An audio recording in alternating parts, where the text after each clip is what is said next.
Olá, gente, tudo bem? Eu estava aqui pensando no processo de alfabetização.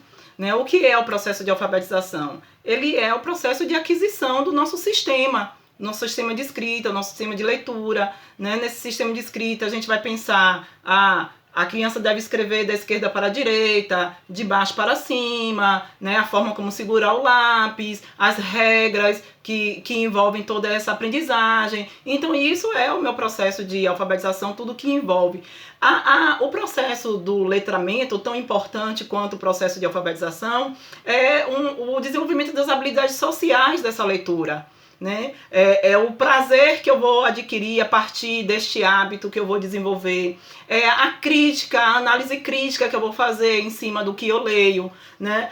O gosto que eu vou desenvolver por determinados estilos literários ou não. Então, esse movimento social em torno da aquisição que eu fiz, isso é o meu processo de letramento. Uma coisa precisa acontecer em paralelo, conjuntamente, simultâneo à outra. Não, de alguma forma, a gente vai lembrar de Emília Ferreiro e de Anna Teberoski quando a gente fala desse processo de aquisição. Né? Porque para que essa escrita ela se desenvolva, existem fases e o professor, quando vai trabalhar isso, né, o mediador, ele precisa ter entendimento. Então, para que uma criança alcance esses níveis de alfabetizado, de letrado, ele precisa que o professor desenvolva 3 coisas simultâneas, que vai ser essa psicogênese da escrita, né? Entender como é que isso acontece, a consciência fonológica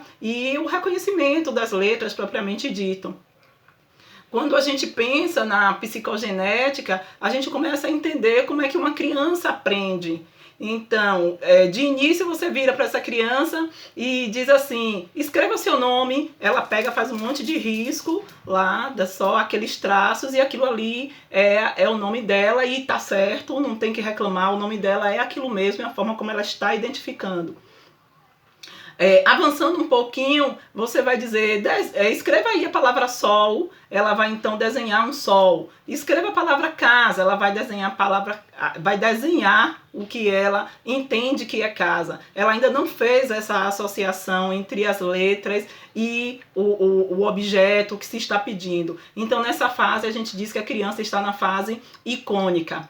Vai chegar um momento em que ela vai olhar e ver que existe um movimento, né? E aquilo ali é uma letra, aquilo ali ela está escrevendo. Então você vai dizer, escreva seu nome, e ela vai fazer uns símbolos assim, assim, né? Umas ondinhas, uns sobe e desces. Então ela está na fase da garatuja.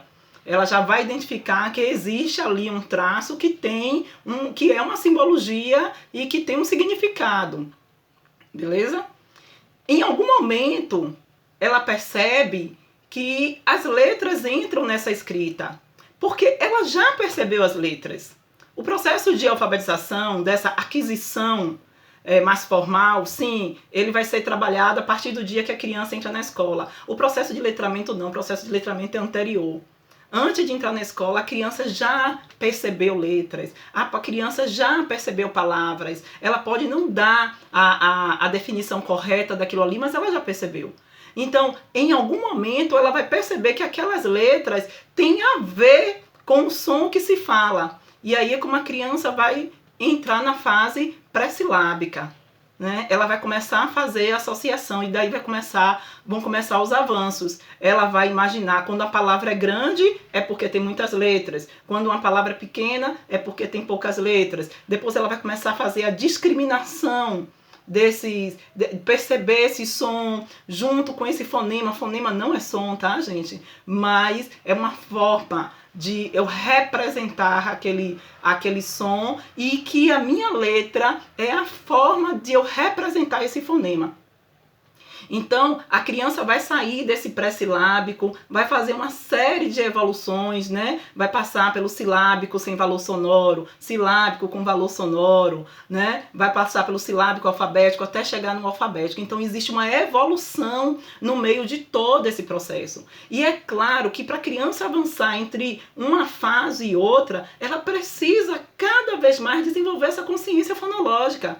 Essa consciência fonológica, vão existir aí vários investimentos para que esse avanço aconteça, que ela reconheça primeiro uma letra, um som, uma rima, uma aliteração, né? Então, quando a gente canta para uma criança muito pequenininha, o sapo não lava o pé, não lava porque não quer, a gente está, de alguma forma, levando a criança a fazer associação entre essas rimas e desenvolver essa sensibilidade, né? Essa sensibilidade pelo som, pelo fonema, certo? E isso tudo vai avançando.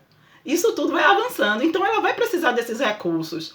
Então, eu vou ter aí uma série de coisas. A percepção vai estar associada. Querendo ou não, as questões sensoriais vão estar ligadas, porque eu preciso perceber, mas eu preciso também discriminar. E nesse ponto entram as nossas crianças dentro do espectro autista.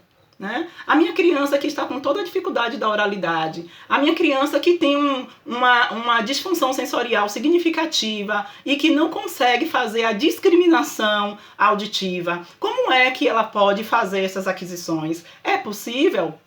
Pois é. É isso que nós vamos estudar e trabalhar no nosso curso dias 6, 7, 8 e 9 de julho, e eu aguardo todos vocês. Um beijo e até lá!